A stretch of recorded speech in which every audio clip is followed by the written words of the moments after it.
Madunyiswe uJesu Kristo.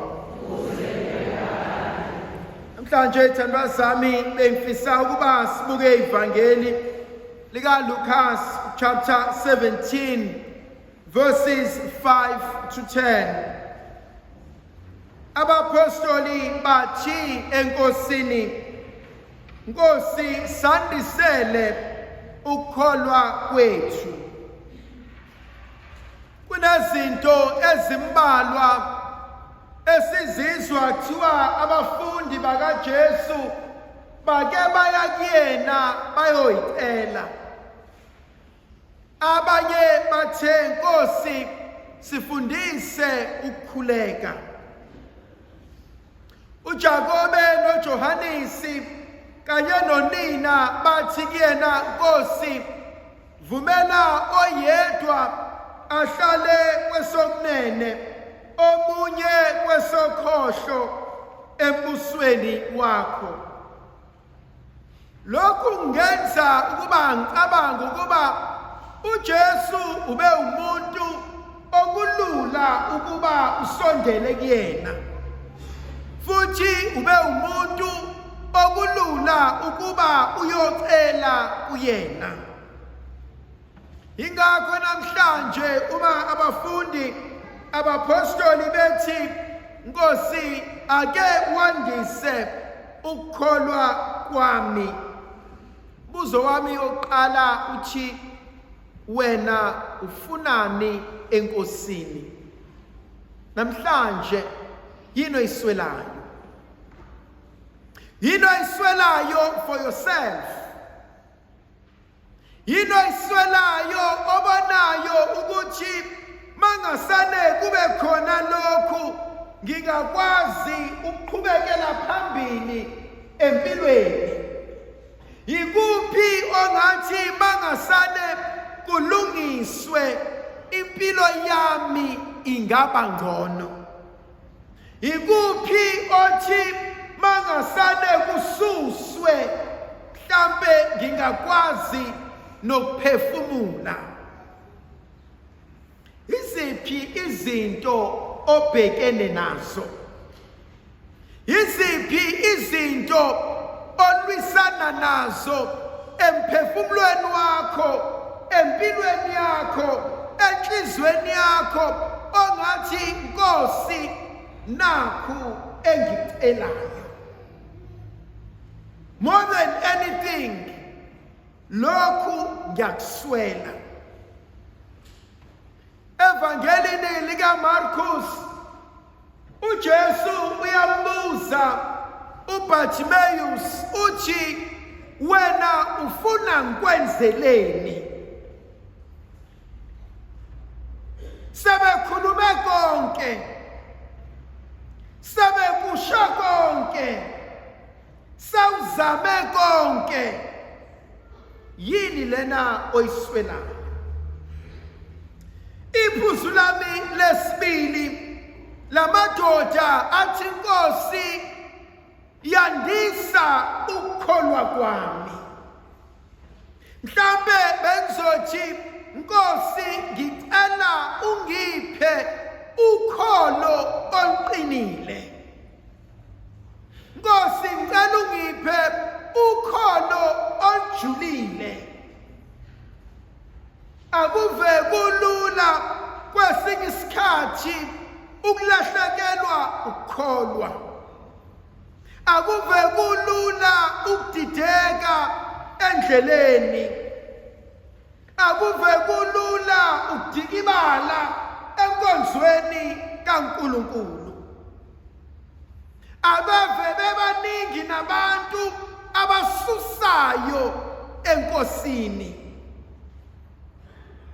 Abanye basuswa abantwana babo, abanye basuswa abashade nabo, abanye basuswa abakhonza nabo, abanye basuswa abapriste babo, abanye basuswa ibona uqobo lwabo.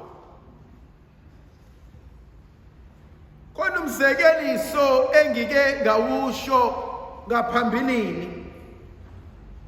kwakukhona asithi uDlamini noSithole. Bobabili labantu baneyingadi, uDlamini noSithole. Njalo ekuseni uDlamini uyavuka anisele insimu yakhe. uSithole uyavuka ayihlalele afunde iphepha. Occasionally uSithole uzonisela achelele, kodwa uDlamini zonke insuku without fail uyayinisela lensimu yakhe. Emva kwesikhathi esingengakanani kwaba khona ikhukhula, yonke insimu kaDlamini yakhukhuleka, kodwa ekaSithole ayaze yakhukhuleka. Bese phatheka kabuhlungu uDlamini aye kuSithole athi, Sithole, wena nje bewuyivila, mina benginakekela insimu yami, waye yami iguguleka eyakho ingaguguleki. Athi uSithole, Dlamini, ubuyitotosa insimu yakho, mina bengibuye ngicishe amanzi khona impande zizokwazi ungena zijule ziyozibhekela amanzi khona izokwazi ukuphila. Thandwa zami, abanye bethu uthi ungashisa umlilo bese siyabaleka. Abanye bethu we cannot stay like shisa khona. Siyayibalekela i-tension, siyabalekela ungezwani ngamazwi, siyabalekela ukuthi asiboni ngasolinye, sigcina sesinenga ukuhleka, sigcina sesihleka nento engahlekisi ngoba we don't want to upset the other party. We compromise esikona ngoba sifuna ukujabulisa abanye abantu. Kwesinye isikhathi asike sihlale netension, asike simelane nokuthi liyashisa ibhodwe, kodwa ngeke ngibaleke. Ngifuna sihlale siyibheke lento, siyilungise lento, sikhulume ngalento, siyixazulule lento, yikhona sizophuma siphila. Khona abanye abantu mubabuka on the surface, you think they are best friends, they are a great family, but underneath abafunani. Because senza izinto ukujabulisa amehlo abantu, senza izinto khona abantu bazobona ukuthi we are okay, kodwa in reality we are not okay. And so lento uNkulunkulu asibizela kuyona namhlanje ukuthi asike sihlale, asike silime, asike sihlakule ukuze sikwazi ukuvuna ngelinye ilanga. The third point engithintayo, uma ethi yandisa ukukholwa kwakho, uthi uma unokholo olingana nenhlamvu kakolweni, a seed of a mustard seed. Now the grain of a mustard seed incane ilingana no pin. Now if unokholo oluncane kangaka, ungathi kuleyo ntaba mayisuke ingene olwandle, kulesihlahla masuku siphuke siyotshaleka lapha, and then ubuze ngibuza wona, bangaki la esontweni abanokholo abangathi leli tafula lisuke liye emnyango? I can't. But bangaki? Once again, embuzweni engiqale ngawo, iyiphi into empilweni yami, enhlizweni yami engidinga ukuba isiphuke, engidinga ukuba ishintshwe, engidinga ukuba iguqulwe. The last point uJesu akhuluma ngayo uthi sesikwenze konke.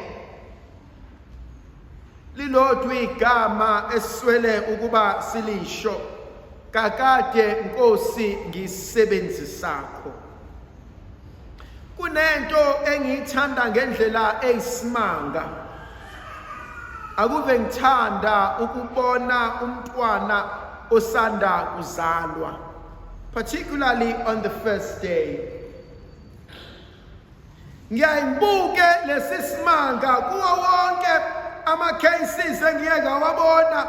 Wonke umntwana efika usuke efumbethe, izandla zakhe isuke zihlangene. And so ngihlezi ngizibuza ukuthi ngazi lo mntwana usiphatheleni. Kodwa umbuzo ekumele ngiwubuze namhlanje ukuthi uma kuthiwa ngiyasuka ngibuyela kuNkulunkulu, ngingakwazi yini ukuthi Nkosi, I've lived and I've celebrated, I've given you my all.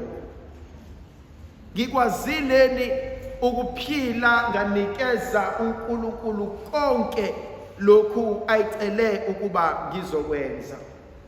Indlovukazi yezulu ayibe nathi sibusiso sivikele isikhanyisele ngoyise nendodana nomoya ocwebileyo. Amen.